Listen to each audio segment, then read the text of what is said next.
కంగారే పడకురా అందరి కథ ఇంతేరా, కష్టాలే ఎరుగని కథ అంటూ ఉండదురా, కన్నీళ్ళే దాటని కళ్ళేవీ లేవు కదా, కల్లోలం జరగని బ్రతుకంటూ ఉండదుగా.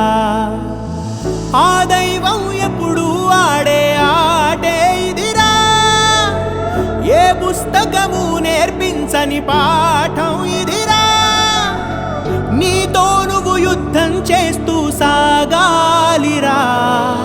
నీకే ఇలా జరిగింది అంటూ నీలో నువ్వే మరి బాధపడకు, ఏ చెట్టు కంతటి గాలి ఉందును చూడరా. నీ చిక్కులన్నవి తీరవంటూ ఎక్కిళ్ళు పెడుతూ ఆగిపోకు, ధైర్యంగా వెతుకు